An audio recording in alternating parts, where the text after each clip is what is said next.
squishes that? Yeah. It's like, It's right this one about. Everything. But you're doing a good job. what's that? Oh. Medicine, I have some. I'm gonna get some, okay? Okay. Wow, that hurts.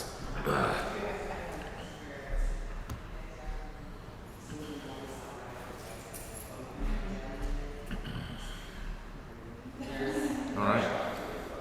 No, shocked. That was the perfect statement. So true.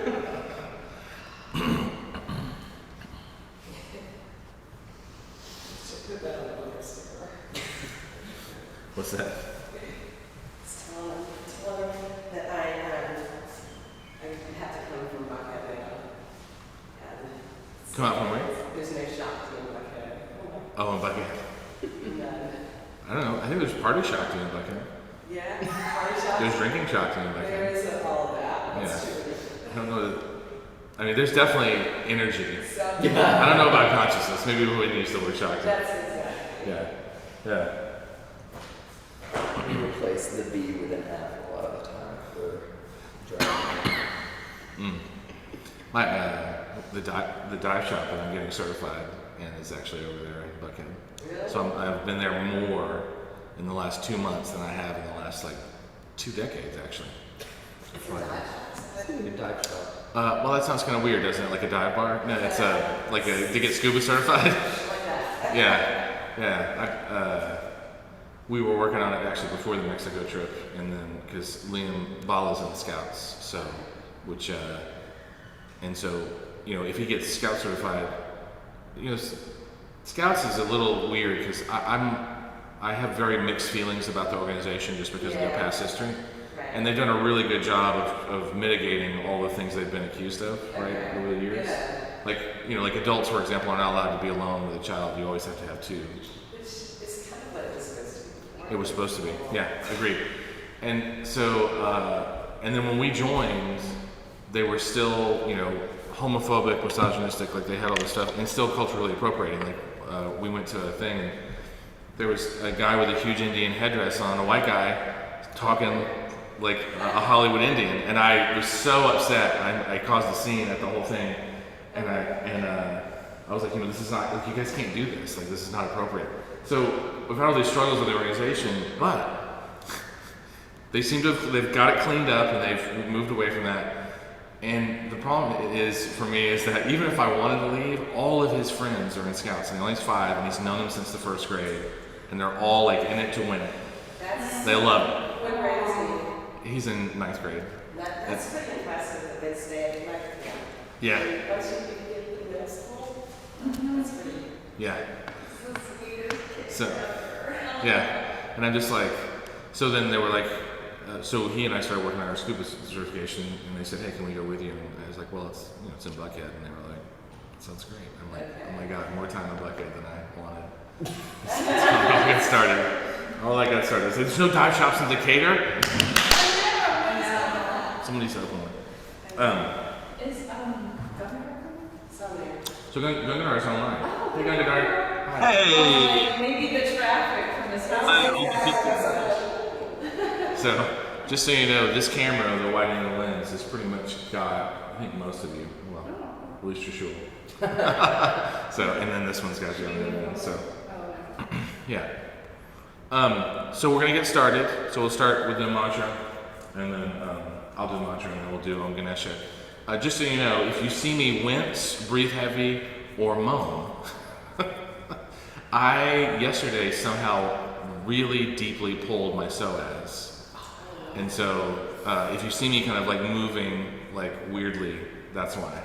And I think I was working out yesterday, and I think I did something wrong, obviously. I did something that it was not what I wanted. So if you see that, don't worry, I'm okay. I'm just navigating a very pulled psoas. And I will tell you that when I woke up this morning, I was like, I will never take for granted freedom of movement again. It's like, wow. I couldn't lift my left leg. So, yeah. Okay. All right, so, do you mind closing that door since I can't get it? Oh, thank you. Yeah. Do I want that? Oh, no, I'm good.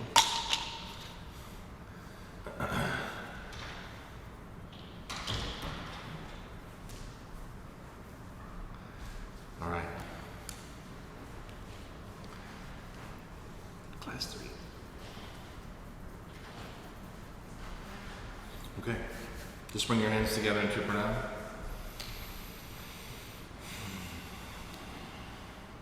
And you can repeat with me or just appreciate it silently, whichever you want. Om Sahana Bhavatu Sahana Bhunatu Sahaviryam Karavavai Tejasvina Vaditamastu Ma Vidvashavahai. Om Shanti Shanti Shanti. And we'll do this once together, the Om Ganesha. Om Ganesha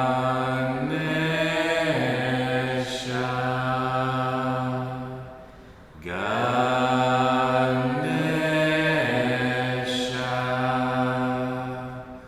Ganesha.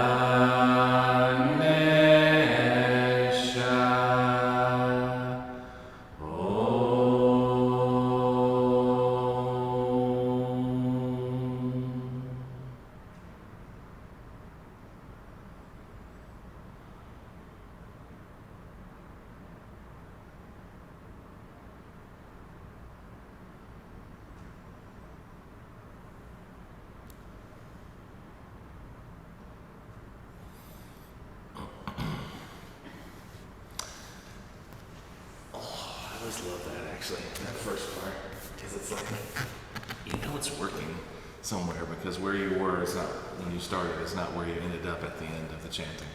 So, morning Gangadhar. Hey, good morning. Good, it's good to see you. Good to see you. If you set up the ashram this morning, by the way, thank you, I really appreciate it, because it was well done when I got here, so thank you, I appreciate that. Oh, no, I didn't. I left last night and I'm traveling. I'm in Savannah at a hotel right now. Oh, I love that. I love that you're here and you've been traveling. Thank you for coming. Yes, of course. Good. Well, whoever set it up, thank you. All right, so let's talk. Let's talk about the last chapters of the Gita. Okay, so let's go back a little bit to chapter 1, actually. Where's that chapter 2? There we go. That's class 2. There we go. Okay, so this is actually our second classes, so not the last one, but the one before, right? Our homework. Gangadhar, can you see the screen? Yes, thank you. Okay, good. I want to ask again, so if it goes away, please let me know and interrupt me, okay? Thank you. So, what has happened this far? So first of all, just to ask, and anyone can answer, this is just conversation, who was the very first person that we met? Who was the very first one? King D. We could call it King D. Perfect. Good. You could call it King D. Right? All right. Now, to set the stage, who is King D? Like which family is he a part of? The P's? Or the K's? I can't remember actually. Yeah. Okay. No, this is good. This is why we asked the question. And just to frame this up, is that I'm going to ask you a bunch of questions that you're not going to know the answers to, and that's what we want, right? Because that's how you're going to remember, right? Is that the information hasn't yet embedded itself, and it's okay. That's what we want. It's like watching a toddler learn how to walk. You're going to pull the lamps off the table and put everything down and grab the dog's ear and do all this stuff, and at no point in time do parents go, "And that kid's just never going to be a walker. Look at that. He's hit his head 3 times against the table." So, please accept that failure is a key part of learning. So it's all good, right? It's not even really failure, honestly. It's just recall. Yeah, failure, that's a really strong word. We're going to fail horribly and then you're going to learn. No, we'll reframe that. All right, so we met King D, but he's not the big bad D. He's a little bit. He's little D, actually, even though he's king. He's not the big bad D. He's not in charge. And he can't do anything, he's blind. It's blind, yeah. Exactly, and what else? You said you hit on something very key. He can't do anything, why not? He's blind and he doesn't his son have more power somehow, and then he also has his weird servant guy that sounds like Sutra, but it's not. I can't remember what his name is. Sanjaya. Oh, Sanjaya. Sanjaya, but you remembered Sutta. Sutta was the word for charioteer, right? Oh, Yeah, Sutta was the word for charioteer. So, and you hit on another key part. He's not there. So consider this. We're watching somebody else watch the battle from afar. Isn't that weird? We're in our time reading about somebody else who's watching the battle psychically, basically, or third eye, or whatever you want to call it, whatever the term is, right? They're watching it using clairvoyance from afar. And and this is the 6th book, right? Because Big King D, who is actually little D, is not actually there. So he's not in charge of the armies, right? So if we go and look at the So he's the K. so he's on the Ks. He's on the K side. He's on the Kauravas side, the K family. He's with the K family. He's not with the P family, right? He's not with the Pandavas, right? So we've got the king. We're watching the king, who is not the big bad D, he's the little d, even though he's king, which is, again, just so you know, the Gita is going to challenge you with these kinds of paradoxes throughout the remainder of the whole thing. Well, you're like, wait, he's king, but he's not in charge. He's not the main problem, and he's not there. And it's like, oh. And it's like, wait, and then you get this whole Inception thing where we're watching somebody watch somebody else. It's like people watching people play video games on YouTube. Hey, don't diss that. There's a whole generation. It's a $1 zillion company. Exactly, this guy's And I've done that. It's fun, I actually. definitely fall for that. Yeah. It's like that. If I don't have time to play it, I'm gonna watch somebody I'm not else. knocking it, I'm just saying that's what's happening. It's awesome attitude. It's all good. All right, so King D says, okay, hey, tell me what's going on, right? I see and we got the families. We got the K family, the Kauravas, and we got the Pandavas, right? Now, Sanjaya, sometimes spelled with an M, Samjaya. I just said 3 different things, believe it or not. He says, hey, we're looking. And so when Sanjaya looks, who is he looking at? Who's the first person he sees on the battlefield? Or comments on, actually. He comments on Big Bad D. He comments on the problem. Duryodhana. Not the little D, but the big D. Big D. He comments immediately on the issue on the battlefield. It's the first thing he says. That's right. Prince Duryodhana. Or Duryodhana, which is how you say Duryodhana. So, Duryodhana, he's the oldest son, and he's the one who's in charge, and he's the challenge. Prince Duryodhana, right? Now, he then goes on, and by the way, when we read this in the original Sanskrit later on, it's long. We're going to go through, they're going to talk about generals and archers and teachers and and they're going to talk about weapons, and you're not going to be required to memorize that, but just know that this is actually truly condensed. Like, when you read it, it's like, right? It's a lot. I hate that the weapons have names. Yeah.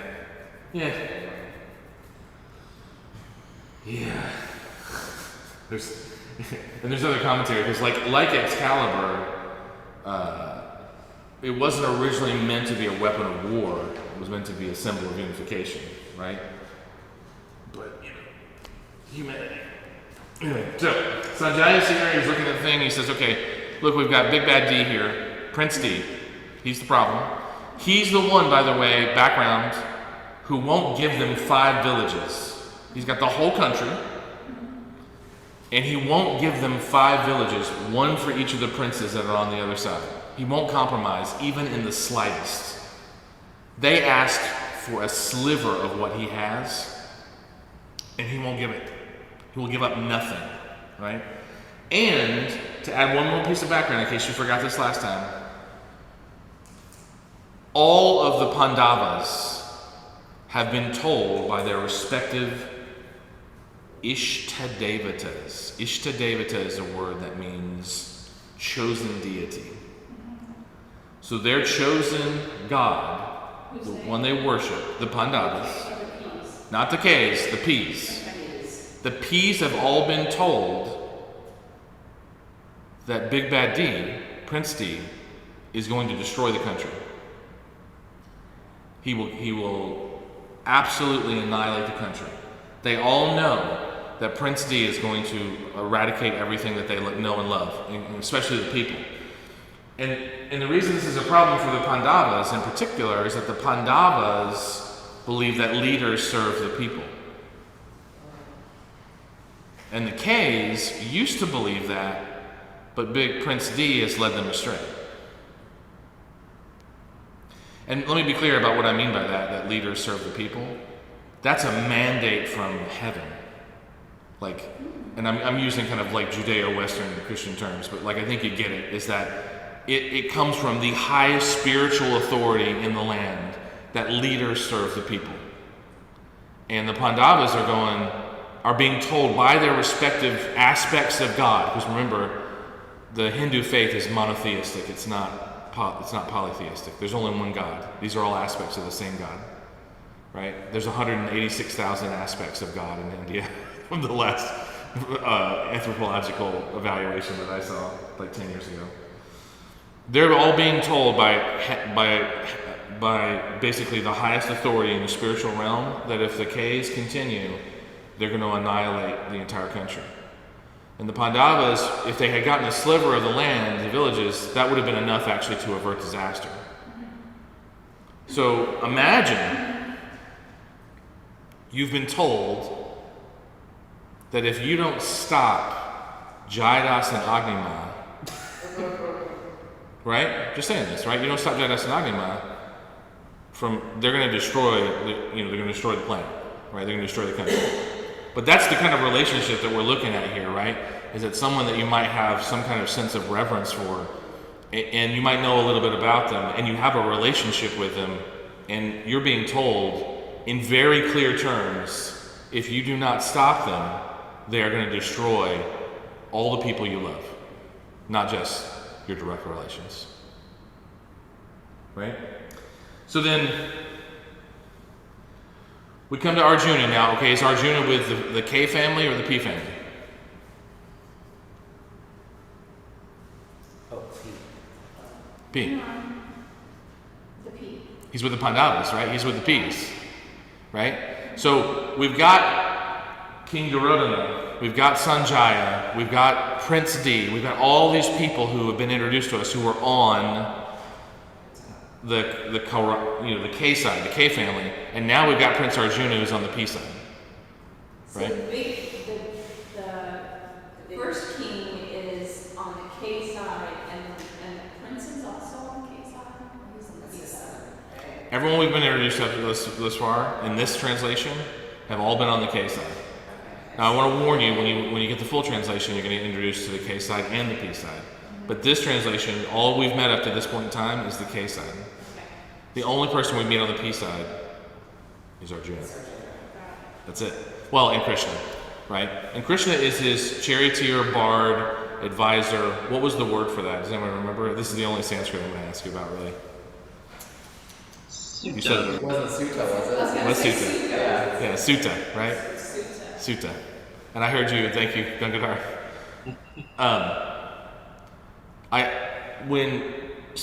Wait, say that again, Gangadhar. I didn't hear you. Oh, I was just laughing. Okay, just making sure. When Sukha, Swami's dog, was first named, I thought it was Sutta, which made sense to me. And then, of course, Sukha made just as much sense as it means like sweetness, relaxation, etc. So I thought that, I was like, oh, Ma named her Sutta. Of course, that would make sense. It was Sukha, right?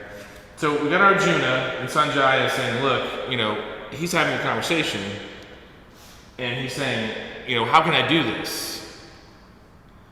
But when I framed the question to you just now the way I did about you're going to have to fight Swami Jayadas, because your chosen deity came down and told you to your face, if you don't, the world's going to burn. And none of you were like, well, I'm still kind of conflicted. None of you were like, yeah, I guess we'd have to do that, right? I got that impression from everybody that you were like, well, God, if the goddess I serve came down and told me, hey, the world's going to burn if you don't do this, I would be like, okay. Well, first of all, it's great to meet you, and second of all, I would take that at face value. So what's interesting is that here we have immediately Arjuna at the end of chapter 1 saying, I can't do it. And not only can he not do it, remember, he's one of the 5 princes. Where is he right now? He's in the middle of the battlefield. And what did all of his soldiers just see him do? Yeah, exactly. He took a named weapon and threw it on the ground. Imagine if King Arthur was sitting in front of his armies in the middle and took Excalibur and threw it on the ground, then sat back and put his head in his hands. What that would do to the army, right? With his advisor out there, right? And then, of course, he talks to he talks to Krishna and says, what do I do? And of course, Krishna smiles first. What does that mean that Krishna smiles? What would you think that means? If Divya, if you came over to Trishul and they were your advisor, and you said to Krishna, I am absolutely lost. I have no idea how to navigate this. I'm in horrible trouble. I don't want to do this. I don't see any good coming from this. And you went over, and the first thing that Trishul did was they smiled at you. What would you take that as a sign of? I mean, honestly, my first thought would be oh, I'm fucked. If not knowing that's my spiritual teacher, I don't know. That's my initial thought. Well, let me be clear. Pardon me, Trishul. Trishul didn't start guffawing at you and slapping your leg. Oh my God, you were so screwed. Right. That's not what happened. He said it was,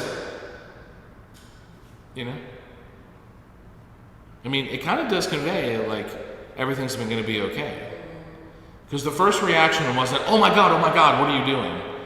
There's so many people looking at us. What does that say about Krishna's relationship with Arjuna? Who's the most important person to Krishna? Arjuna, exactly. He didn't say, what are you doing, man? Look around. You got this role as a leader. Don't worry, he'll get to that. The first thing he did is he smiled. He didn't admonish him, right? The first thing he did is that he conveyed a sense of we can figure this out. I can help. We can do this. It's going to be okay.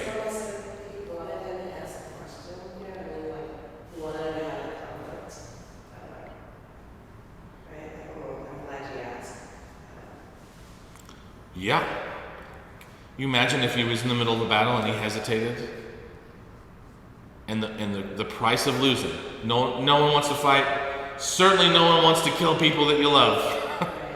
But if the cost was the world, and not just the physical world, but its alignment with the heavens above it, in whatever way you define that, if that was the cost, you don't want Arjuna hesitating. Right? Because the price of losing is the world. Everything burns. So you're right. I was just saying that maybe Krishna was glad that he has at least took a minute to think about it. Yeah. Yeah, because he doesn't want Arjuna coming into this conflicted. That's not going to help anybody. His men are going to be conflicted. He's going to hesitate. He won't make orders. He's going to hesitate to defend himself. All this stuff is going to happen. So you're right. The first thing he wants clarity. Let's get this figured out now. Then I don't want you to be having philosophical discussions in the middle of a battle, right? And then we go into chapter 2, And oddly enough, at least initially, the thought is that he gets a little admonished, doesn't he? He gets a little pushback.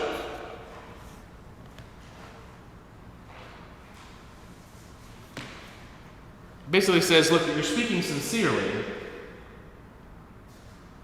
but you're forgetting that this is all what? What? I think it's part of yoga philosophy, but I think they derived it from Hindu faith. What do they call the wheel of life and rebirth on the planet? Not the spiritual one, on the planet. Yeah, the big one is reincarnation. Samskara? Yeah, close. What do they call, like, this world that we're interacting with? The way we see it. There's a word. They call it like an illusion. They call it Maya. Maya. In other words, to them, in the way this philosophy functions, there's a certain aspect, and I'm going to use this word, gamification.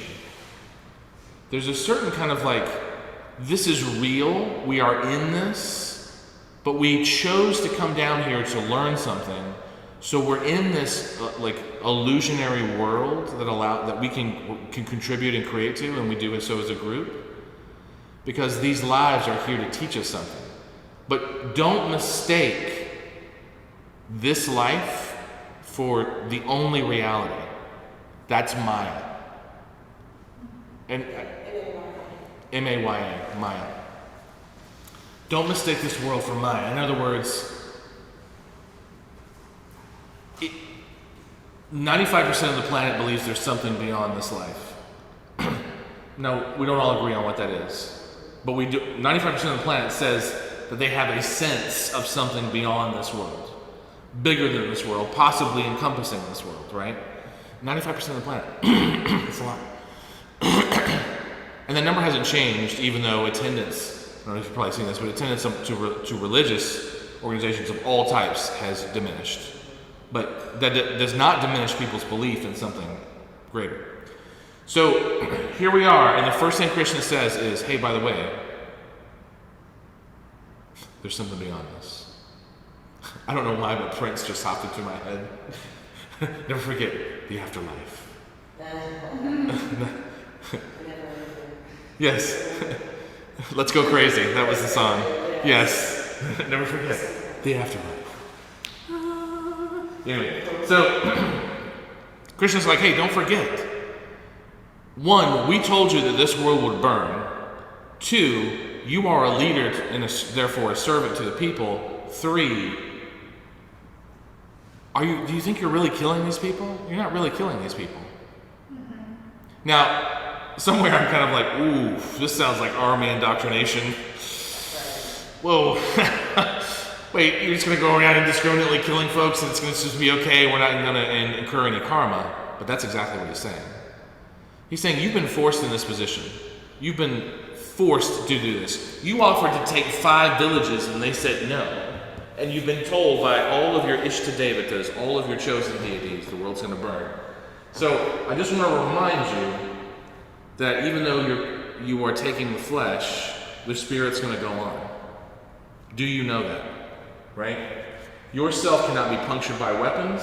Fire cannot burn it. Water does not wet it. By the way, notice that it goes through the elements. It goes earth, fire, water, and air. Right?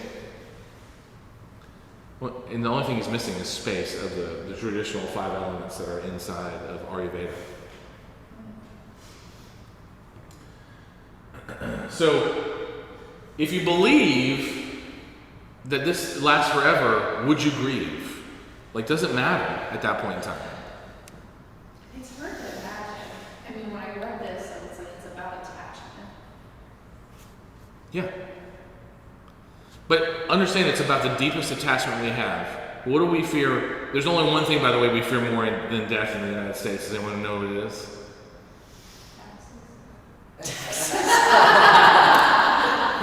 I think people hate taxes. I don't think people fear taxes. That was a good guess, though. Does anyone know in the United States when it's all studied, it's been consistent actually about the number thing we fear more than death? I was gonna say poverty. Oddly enough, no. What's that? Loss. It's actually public speaking. We fear public speaking as a society more than we fear death. What? I know. Isn't that messed up? It's been. I think last year it was not true because of COVID. It switched, but then it went back to what it was. What do you think we're doing with public speaking? No, That's wild. no. Let me ask you this though. Why do we? And I'm going to come back to death. Why do we fear public speaking? What would you speculate on that? Because you're being judged by people where you feel like you are. Yes, you feel like you're being judged by people. What else? In order to be judged, by the way, by people, what has to happen? In order for people to be able to judge you, what has to happen? Your values on the line. You could put your values on the line, so that's accurate. But when you say put your values on the line, what does that mean? Like your self-worth. And okay, good. So then, what are we doing though that's making it possible for people to judge us and to judge our values? We're judging ourselves. Then you're something, I mean, you're being vulnerable, I guess. Yes. That's exactly right. When you go to speak about something, regardless of like what your thoughts are around it, you are exposing yourself. This battle is exposing all of them to their deeper truths. It's exposing all of them to the things that they need to face to understand why they're there, what their dharma is, what their karma is. And they've gone because their gods have told them, or God, I keep saying gods and goddesses, but it's really just one. They're going to be told them, but they're exposed. And death does the same thing to us. We fear death because it exposes us. The transition to death usually exposes our weakness unless the death was sudden, like a car accident or something like that. But it exposes us to weakness, either through old age or infirmity or sickness or whatever, and we don't like that. We don't like the powerlessness that comes with that. When we go to public speak, it's the same thing. There's this sense of powerlessness because we are basically saying, I open myself up to you. Although, honestly, just to be clear, most public speakers who really enjoy it don't really care what anybody else thinks. Like, they care what a few people think. But for the most part, what did I see the other day?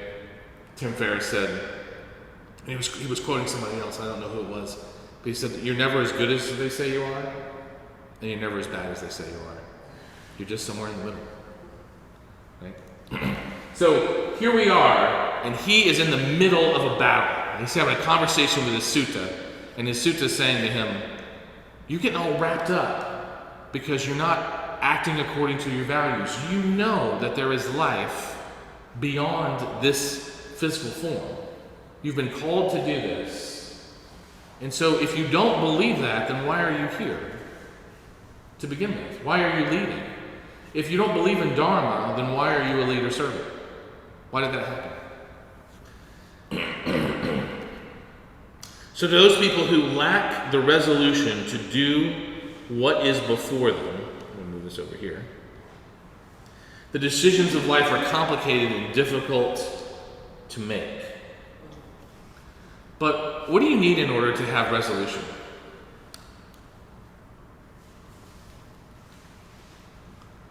What does resolution even mean?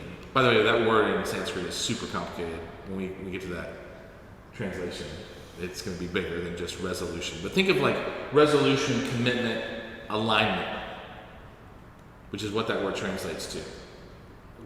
When your actions align with your values. Yes. What do you mean by values? I mean, not values, but one thing that comes into mind is just like you are not the doer. Like ego taking advantage of all of your like decisions instead of your dharma, but also, what was the question? I just said that. No. You were doing great. The question was, what do you mean by values? Oh yeah. I don't know. What do we mean by values? What are values? Like, for example, kindness is a value, right? One of Kasha's core precepts. What is kindness? What does that represent? What object or thing is that? Kindness. Your values. But But that's a characteristic, right? They're important to us. Your What are they? your natural state, alignment with who you truly are. I don't know. I was thinking basic goodness. Well, they don't have to be good though, right? You could value money and capitalism and hurting other people, right? So to be clear, they don't have to be good. But you're saying a characteristic of who you are. I think you were headed in a similar direction, Yeah, Jackie. I think that's, those things I want to go into, that it's a part of your belief system, that's something that's really, It is beliefs that you hold important. That's what a value is. It could be an idea, it could be a person, it could be whatever, right? But it's a belief that you hold to be so important, it is part of who you are. Or, for some of us, it's something that you want to be a part of who you are. I think that's true for a lot of us, right? I mean, because we might value kindness, and yet we might be naturally unkind in certain situations, right? Right? We might value equanimity, and yet we might have an anger problem. So often people will say, well, that person leads or lives an organization that has the following values, and they don't 100% embody those values. Great. That's what the organization's there for, is to teach us how to do those values. It's like, Swami was on a trip to Mexico. She told this story publicly, right? And there was a moment where something happened in her car that was taking her back to a thing, had a little trouble, and she was just like, fuck! And she did it consciously and kind, and she was smiling and all this stuff, but she was like letting out the emotion of like, right? This thing. Now, people might look at that and go, well, that's not in alignment with who you are. But being human in the path is actually a core value. Like being accepting of both our positives and our negatives is a core value for Swami, right? That's how she meets people where they're at. She doesn't care whether you're, a drug addict or living on the street or a CEO of a Fortune 100 company. She didn't care, right? She's going to meet your humanity where it's at. And she's not going to necessarily manipulate you, but if you want to be taught something by her and you ask for it, she'll give it to you. Otherwise, she's just going to be with you, right? And that includes being with herself in those moments where it's like, oh my God, this is stressing me out, right? Just like Arjuna is stressed out. He has thrown his bow down and his suta's like, hey, let's figure this out. So now again, reminder that what's happening is Krishna is reminding Arjuna to his values. Because it might look on the surface that he's like belittling him, but he's not. He's saying, remember, you believe this. Because let me say this also. Those moments where we step away from our intentions only happen when we get stressed. They really only happen when we get stressed. Now, we may get stressed or triggered in very specific ways, but most of us aren't like, God, I really want to be kind, and nothing's happening, and all of a sudden we just lose it and start like getting super angry, right? It happens when we're in traffic. It happens when someone just breaks up with us. It happens when someone is in your face yelling and frothing, right? I remember, oh my God, what's the head of Pride? I can't remember her name now. Gopima. I remember Gopima standing in front of this huge guy who was being completely homophobic to her, and he was just yelling at her and frothing and all this stuff, and she was just calmly responding to him as if he wasn't even yelling, and I was like, oh my God, that's amazing. She is like 1,000 times tougher than me. I could not take that, right? I mean, the guy was like spitting on her practically, just talking, you know what I mean? Like, blah, blah, yelling at the top of his lungs, and she's just like, no, that's not really what we believe in, right? We believe in equality for all people, and she's like, talking about this thing, and she's looking him right in the eye, and she's doing this whole thing, and she's holding her values in the face of overwhelming disturbance and aggression. Overwhelming disturbance and aggression. He's going to have to go kill his family. That's overwhelming disturbance and aggression, right? So his reaction is the natural reaction that all of us would have. Gopi Maharaj is trained to withstand that, right? Just like Martin Luther King trained his people, just like Gandhi trained his people, they had to train in order to be able to take that. And in a sense, I think that's like an aspect of that is what meditation is trying to teach us. Is how to hold samadhi and equanimity in the face of overwhelming disturbance. Because that's when our values get challenged. They don't get challenged when we're just sitting in the living room watching the latest, House of the Dragon. Although, sometimes. Right? Okay. So then what's Arjuna's response to everything that he has said?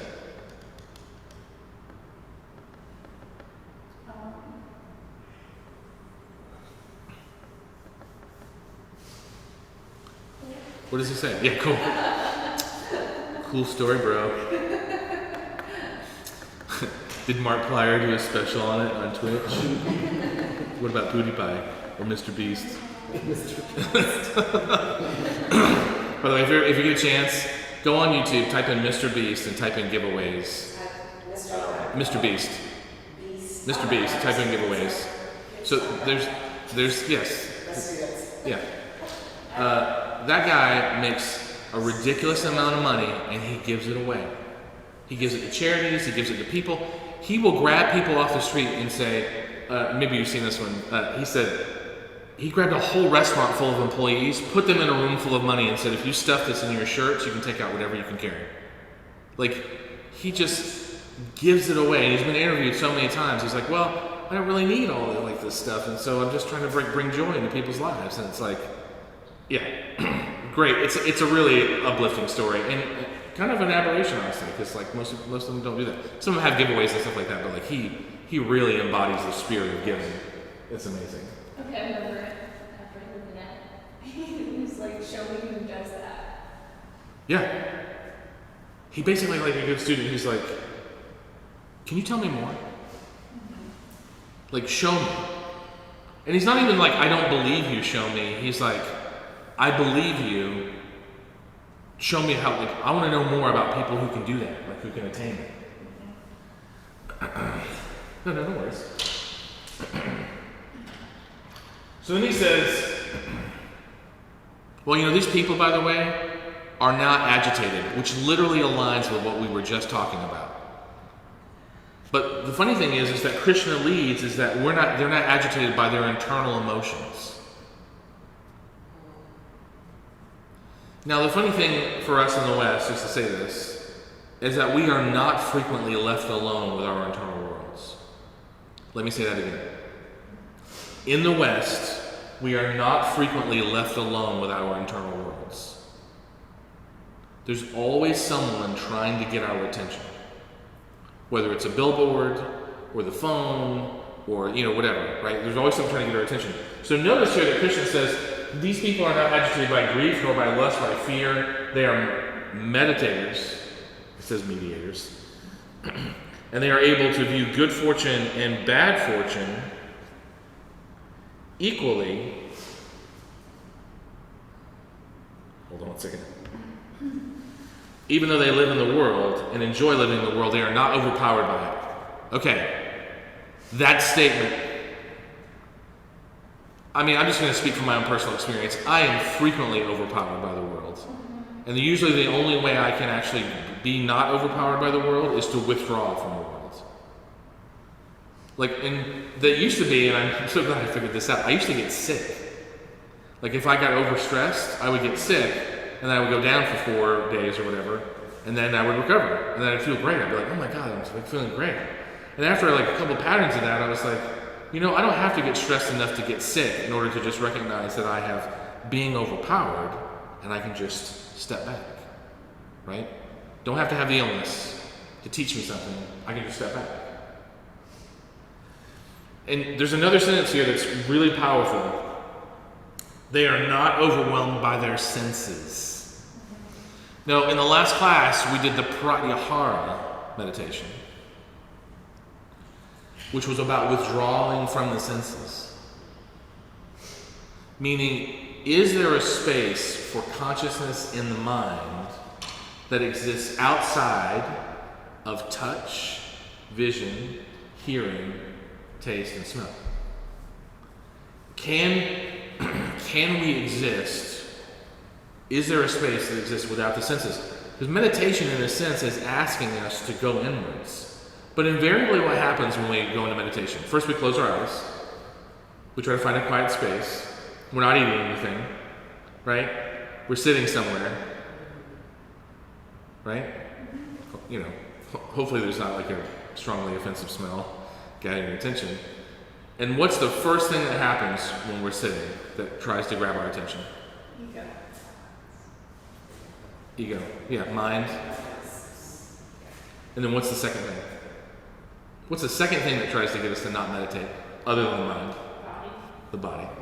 Specifically, what will happen is you get an itch, something will start to hurt. It'll feel like a fairy is standing there with a tiny little flame blade, like slicing your hips open. I'm like, where did you come from, little distracting meditation fairy? You weren't even there like a minute ago. My hips don't even hurt normally. And then I'm like, we used to joke about Kentucky Fried Hips because there would be these deep meditations with Mom where I would say to Swami, I'd be like, I'm pretty sure the Colonel's 11 herbs and spices are on my hips right now because they're on fire. And you're like, I'm gonna open my eyes and there's gonna be flames. And I open my eyes and guess what? No flames. I know, so disappointing, right? They are not overwhelmed by their senses. Everything. Okay, so Tim Ferriss, who I'm not a huge fan of, I'm just going to tell you this. I'm not a huge fan of his work, but he wrote a book called Tools for Titans. And he went to 40 of what the Western world considers to be the greatest leaders. He went to athletes, he went to businessmen, he even had people of a more spiritual bent in there.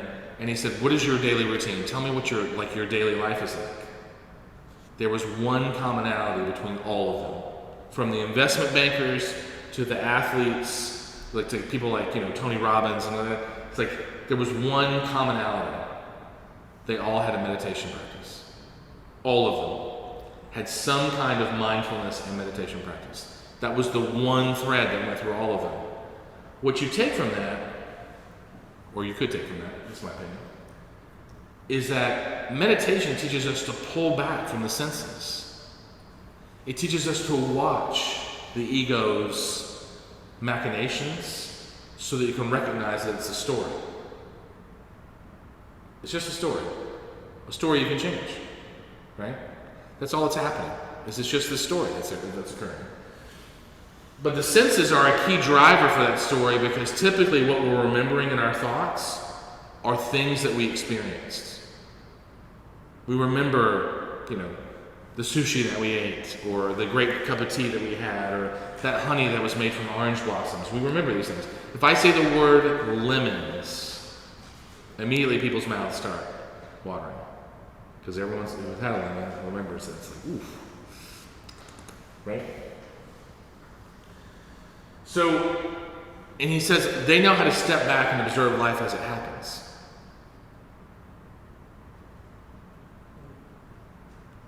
They're in the middle of a battlefield. I cannot think of a harder place to learn how to meditate or to be detached. And then he's in on something that we are all keenly aware of. He says, you already know what happens when you think of something over and over and over again, right?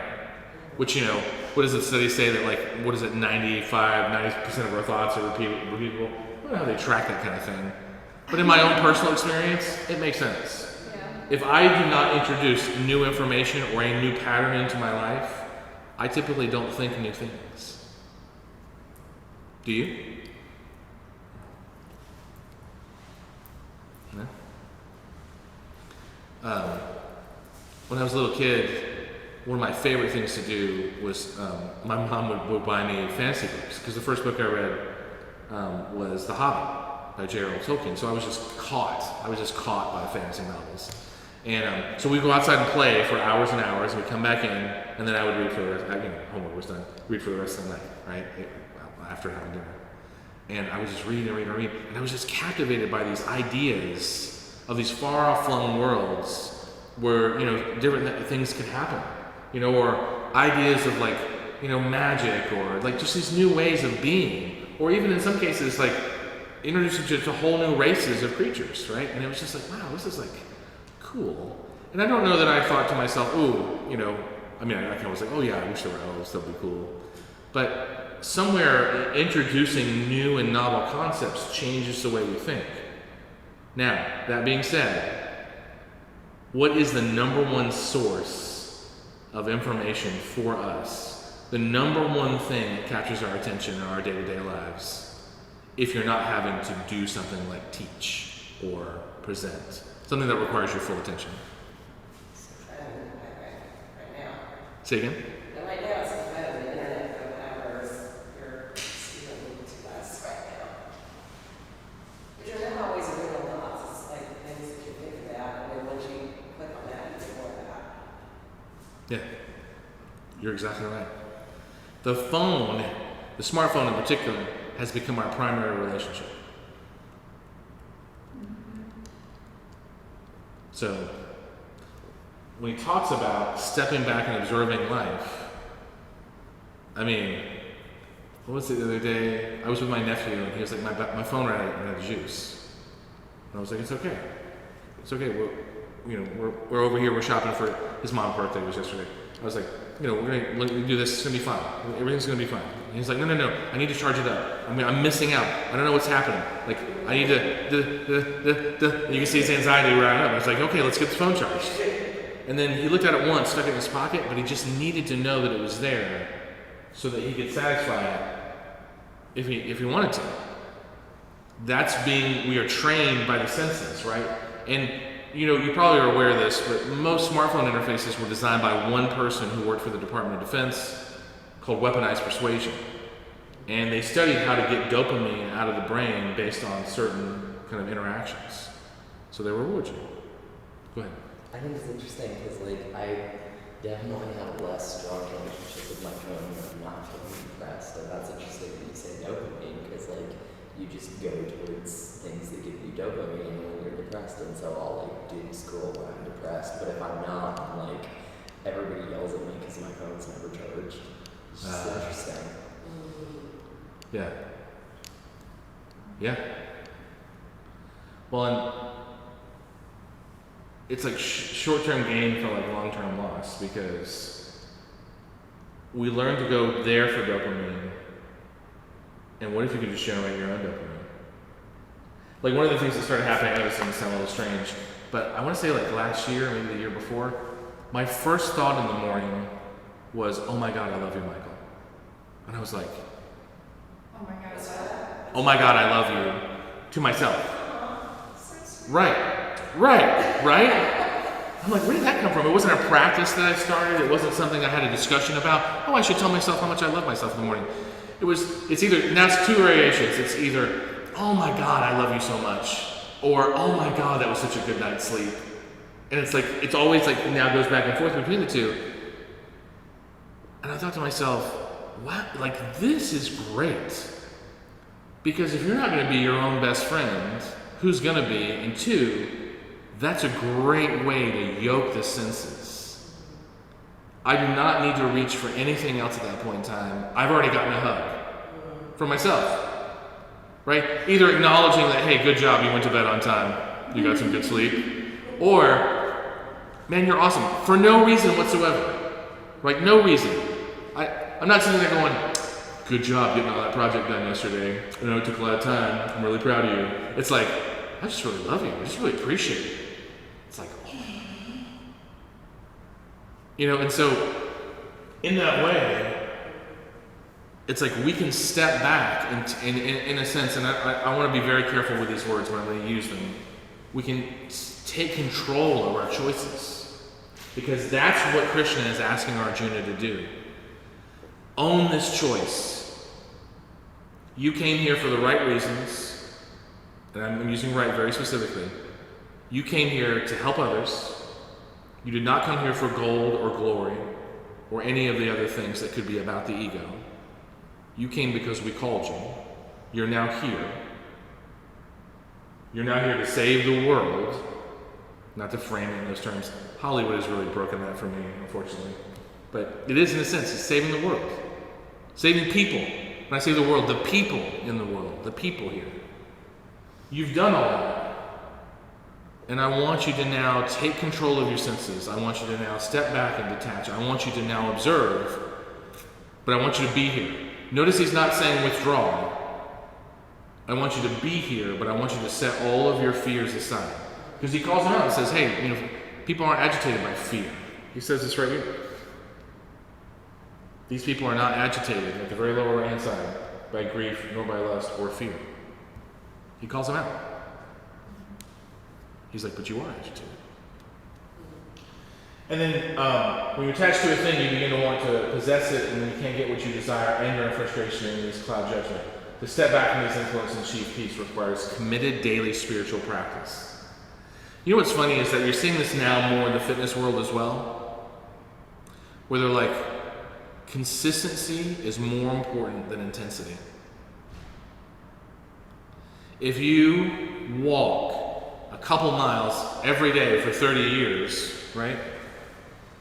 That's more important than you training for a marathon and then taking like 10 years off, and training for a marathon and taking 10 years off, right? And you know what's funny is that we find that true in investing as well. If you invest at 19 all your money for a couple of years and compound interest takes over, you will never catch up even if you start doing double contributions 10 years later. You will never catch up with that person. They will always stay ahead of you, right? So it's funny how thematically he's saying this requires daily committed practice. Now Arjuna's already on the battlefield. So we need to be curious about what Arjuna's going to say next, because they're already on the battlefield. It's like, I'm sorry, can you guys come back in 100 days? I need to meditate for 100 days and then I'll be ready to fight. That's not going to happen. Right? So then I think this reinforces the commitment around spiritual practice, right? Questions, comments, observations, anything. Any thoughts you want to share? Yeah. Would following one's dharma reduce Maya?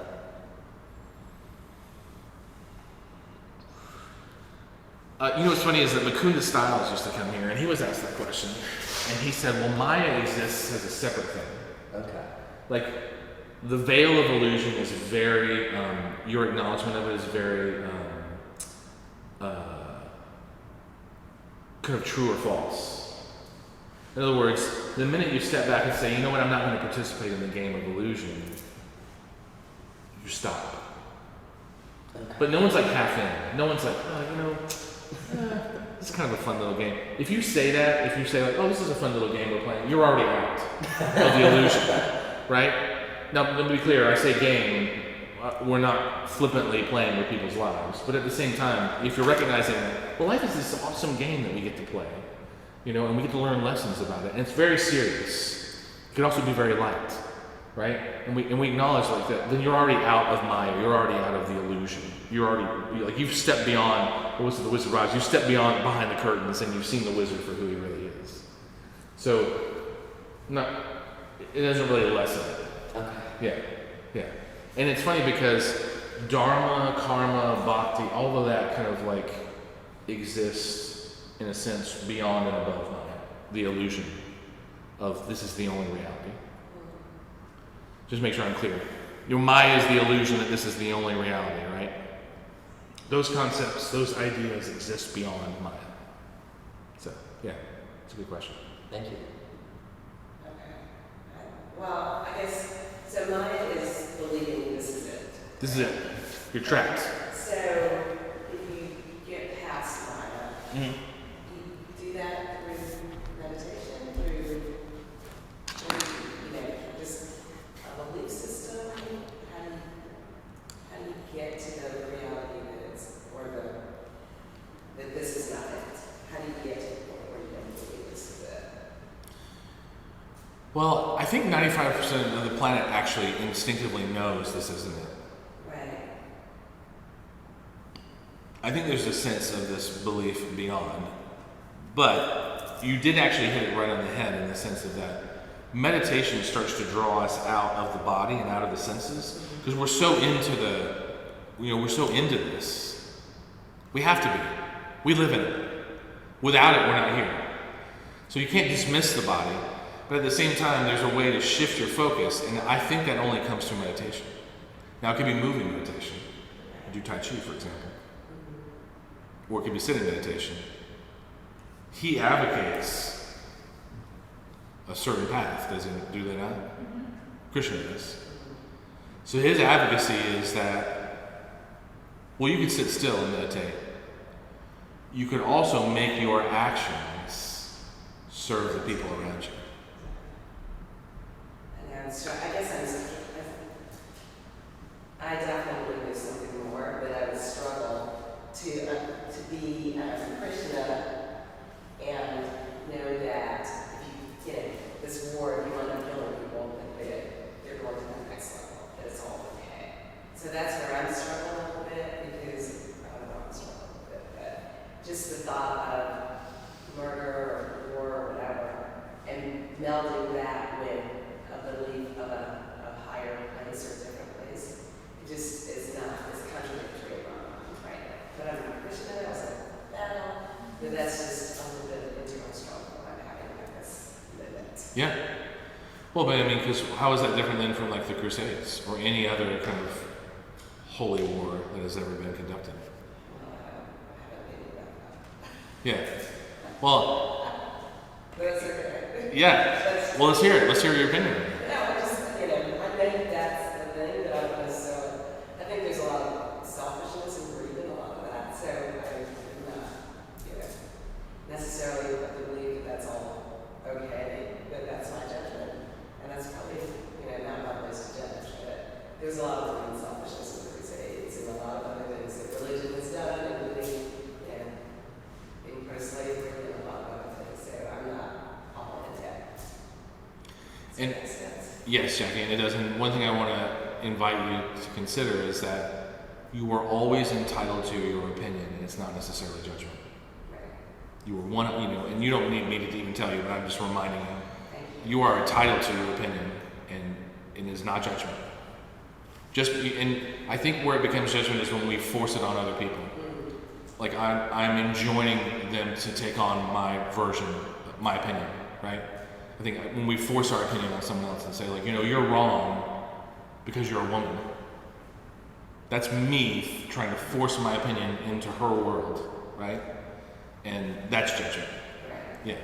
But I want to invite you to speak freely because it's not judgment. You are allowed to have your specific viewpoint on things in whatever way it happens.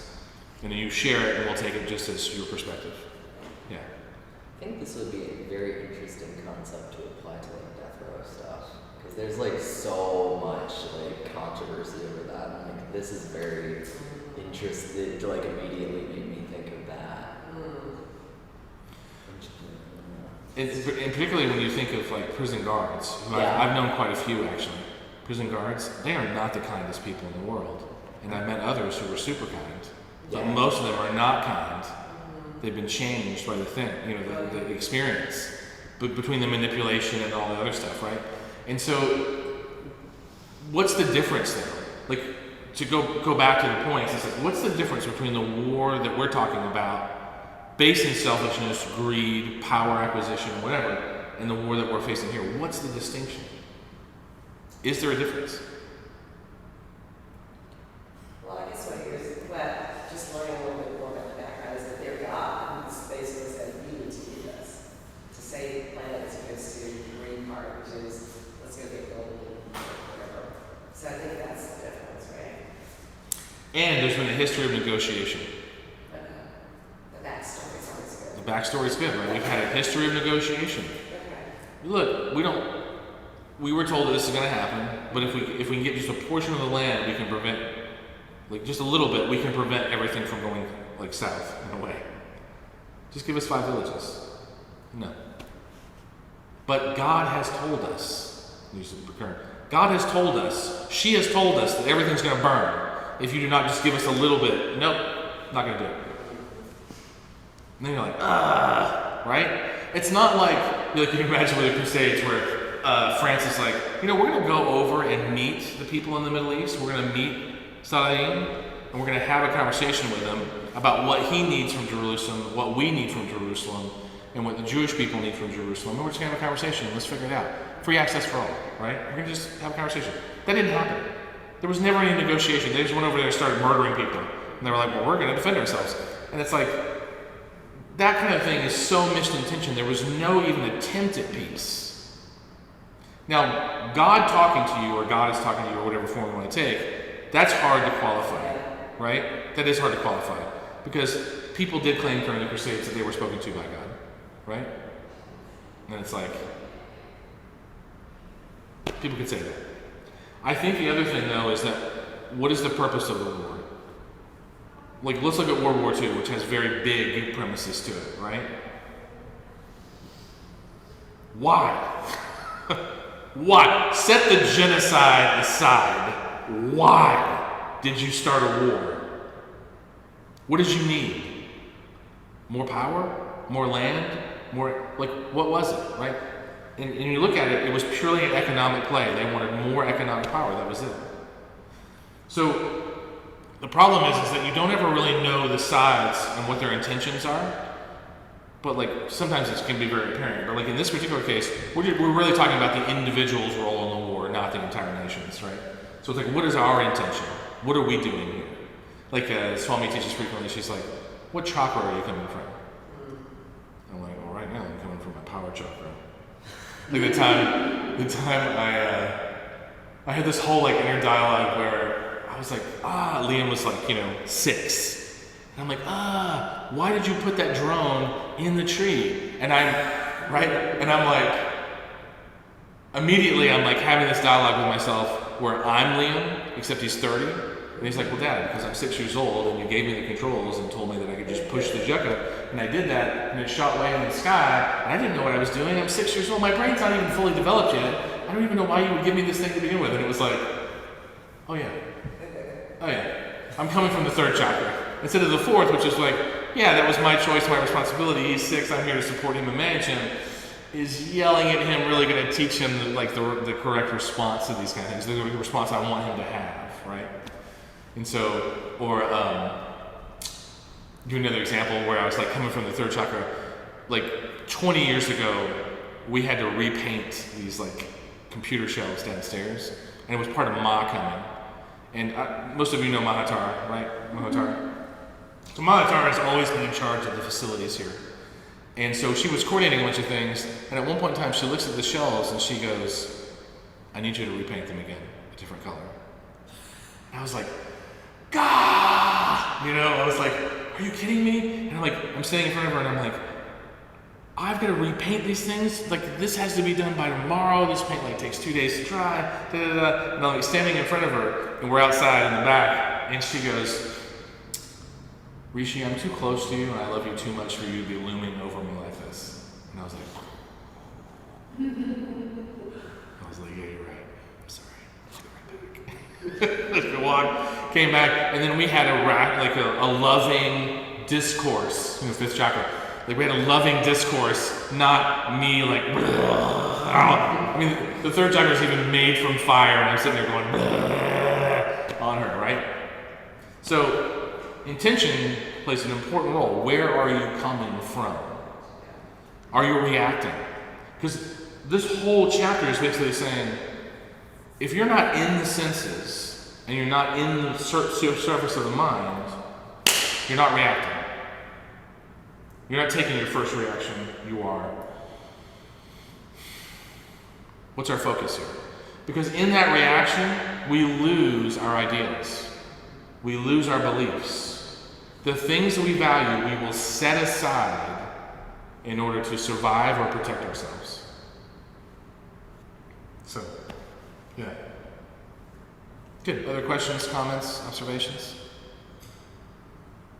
Hey, I think Jackie was already speaking to this.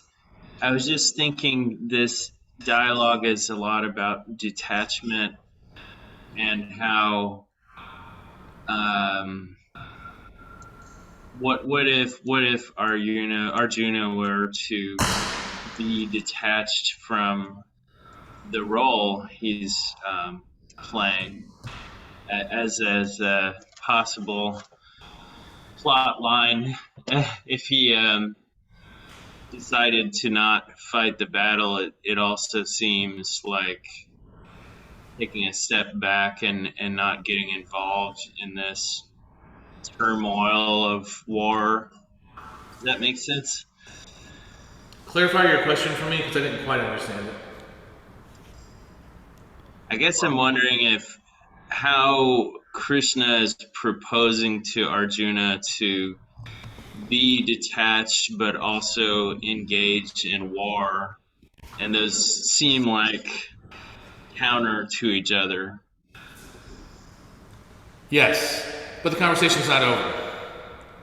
It is counter. And it's a good acknowledgement. He is asking him to stay engaged in a war. He's asking him to murder people righteously, right? In alignment with heaven, not righteously in the ego sense. He's asking him to do these things that are seemingly contradictory. Do we not live our lives that way? This is why people fall in love with the Gita. 1 minute we're it, the next minute we're shit. 1 minute we're the doer, the next minute we're not, right? 1 minute we're a lover, the next minute we're a fighter, right? And I frame that in kind of like dualities, and they're actually like hexalities. There's like 6 or 7 different roles that we might take on at any given time. But it's a good observation, and one to hold on to, because the Gita starts with duality and ends in unity. So remember that I said that. Because I will remind you that it starts with duality, and actually it starts with a trinity, and ends in unity, ends in oneness. And I won't forget because it's all in my notes, but I'll remind you. Okay? That's a good observation, Gungadhar. Anything else to add there? And I know it's more about Arjuna's role or his decision in this situation, but it seems like a gray area as to if the Pandavas really deserve that land or not. It's without knowing the backstory of who rightfully owns the land that they're fighting over. Like, maybe one side could just give them the land and it would be over, or the other side could just drop the concern for taking this land and it would also be over. But maybe that's not relevant as much. No, It that's just a good seems question. like hard to know who the good guys are per se, even though the prince is portrayed as being a bad guy. He might be equally as making the right decision in his, he might be as equally justified, maybe. Yes. And that brings up a very key distinction around good and bad, right? Who's good and who's bad? If someone has a good reason for doing something, that obviously doesn't inherently make them good. It also doesn't inherently make them bad. I think anyone would justify their choices even if it was just a reaction. But you bring up a good distinction. Does the land rightfully belong to the Pandavas? But that's not what the Pandavas are asking. They don't want the land. They want to take care of the people. But it does bring up an interesting question. Like, who owns the land? And by what right do we own the land? For example, in the United States, by what right do we own the land? I would agree with that, by the way. But why, in 2022, by what right do we own our land? What right does any country own the land they have? The culture itself, or it's the people are the land. Arguable.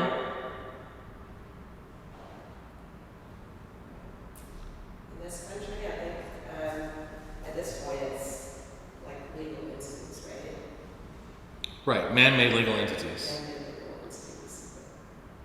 So what happens then when someone crosses some of these boundaries? Why do people honor other people's legal entities? It's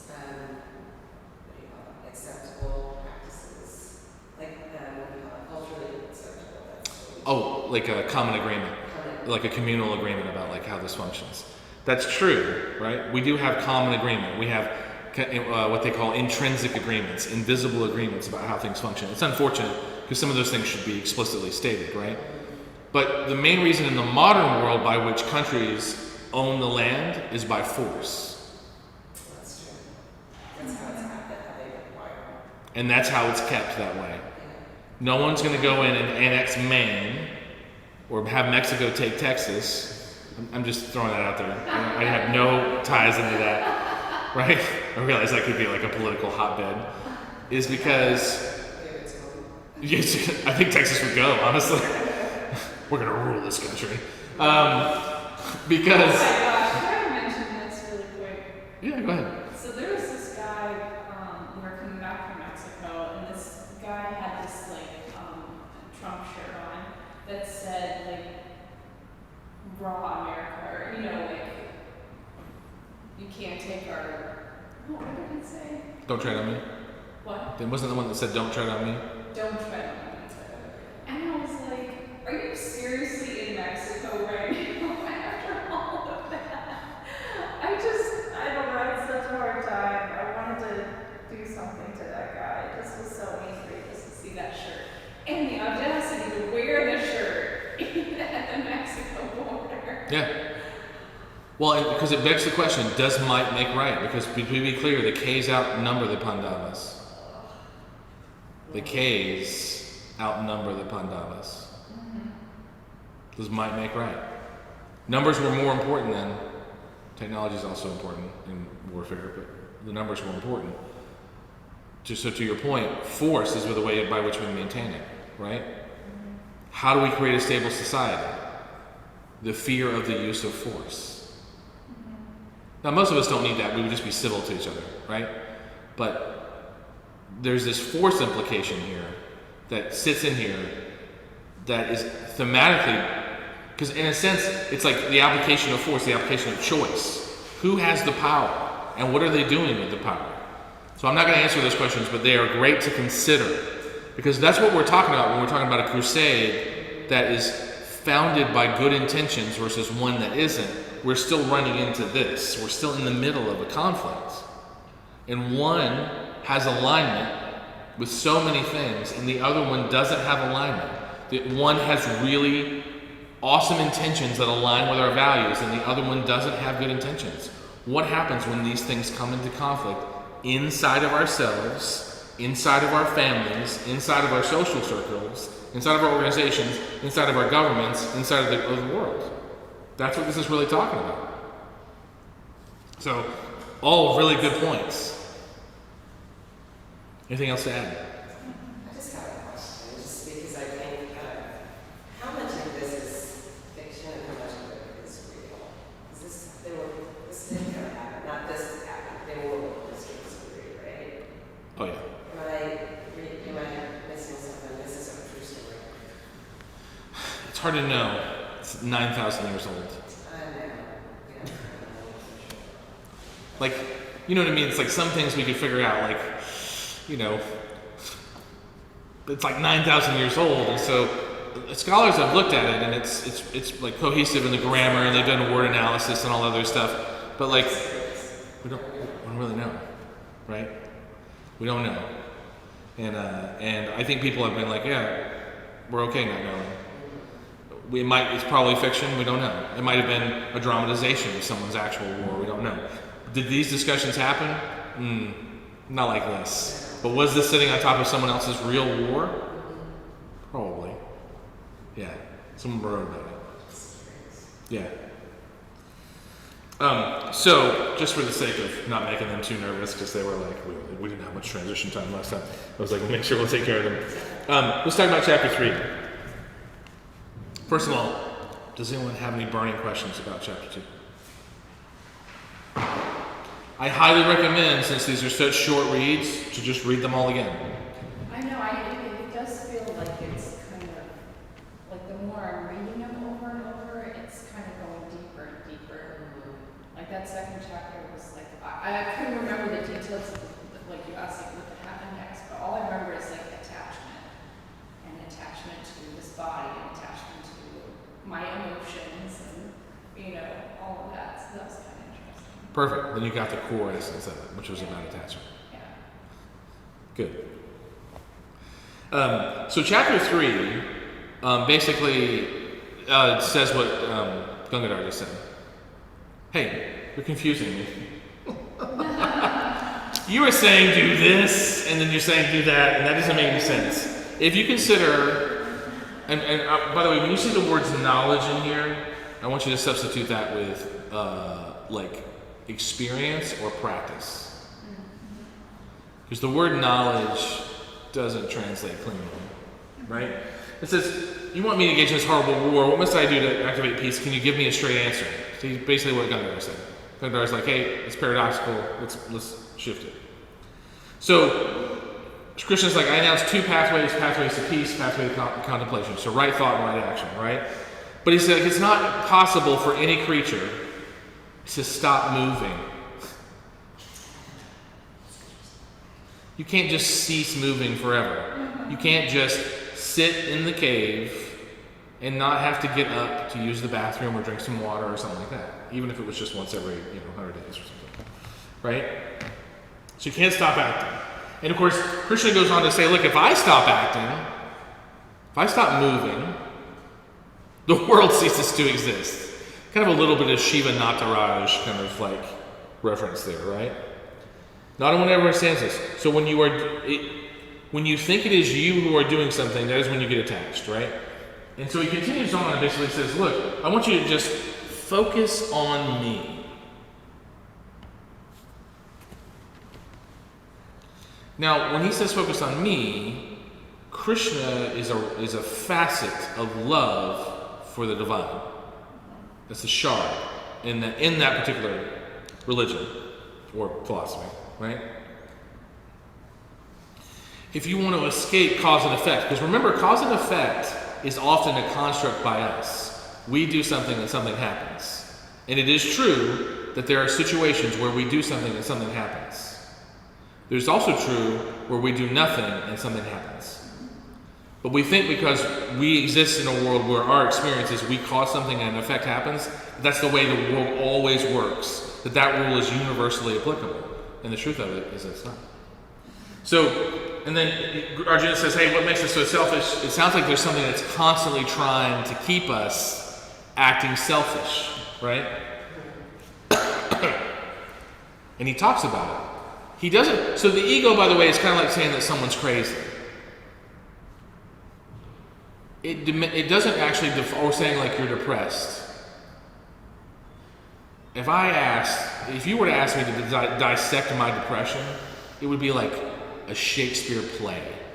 Well, like when I was depressed, I'd be like, well, it's like you're in a dark hole and there's thunderclouds sitting above you and there's just nothing. It's this abyss of emptiness.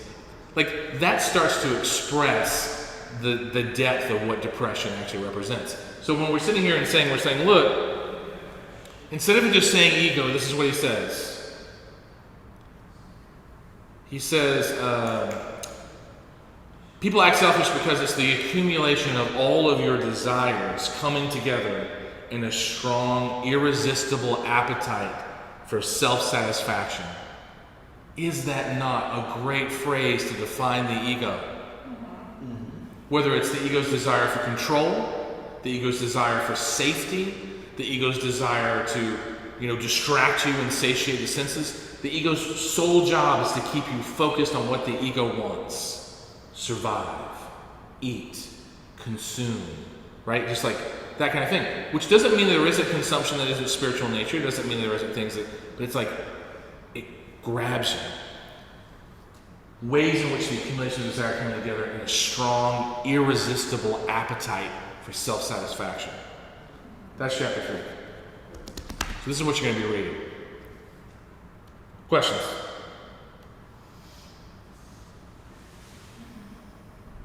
Okay. I am going to provide you once again a recording of, because this is class 3 for us. Oh, sorry, class 2. Did I just do that? I think I just did that. Hold on. I like the homework questions too. Think about. Good. So Krishna's teaching of the soul, chapter 2. So we're going to move on to chapter 3. You hear the discourse. So we're going to do a mudra called the Matangi mudra. Now I'm going to show you this. There's also, just so you know, at the end of every document is a great picture. Okay? So the way this works is you're going to take your right thumb, and put it in front of the left thumb. And then you take your right index finger and put it in front. Your left index finger and put it in front of the right. So you're going to go like this. Wait. Look at me. Look at me. So which one's on top? So the left thumb is on the bottom, Yeah. and the left index finger is on the top. Okay. Got it? Yeah. So they're basically on top of the others. It's like this was it. Yeah. Right? Yep. And then the middle finger comes together, and then you're going to just bring them together like this. This is the Matangi mudra. Oh, you've done it. Just Swami doesn't do it very often. Matangi mudra. Pictures there, right? You can't get it wrong. You don't have to worry about so much as these fingers. Just remember to get your middle fingers up and running. Okay? Okay. It was like a bird. People used to like. Matangi mudra. And so you're going to do that mudra, and then I'm going to send you a recording of the Om Klim Kali Kaye Namaha mantra. So I'm going to give it to you. But it's Om Klim Kali Kaye Namaha. Om Klim Kali Kaye Namaha. Om Klim Kali Kaye Namaha. So Kali Kaye is tricky. Okay? So I'll give you the whole thing. You're going to get a whole guided meditation. I've already got it pre-recorded. It's going to go on the drive. Your homework is to listen to it. It's going to take you 5 minutes. Okay? Thank you. Yeah. Okay. Let's switch out to the closing mantra, and then we'll give the space up, and I'll hang around in case anybody has any questions.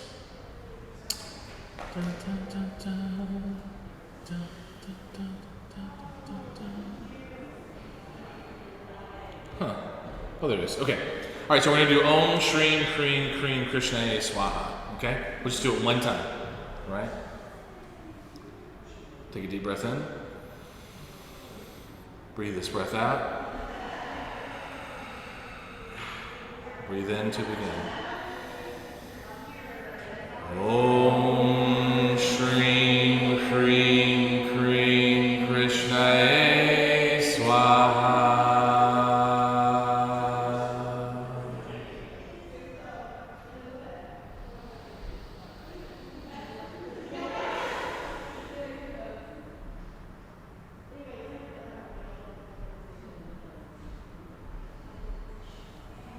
Namaste.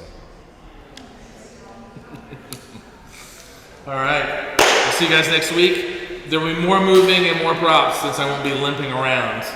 So, and I will tell you, was remarkably pain-free during that entire session. So, it was good. Gangadhar, thank you for being here. Have a great trip in Savannah.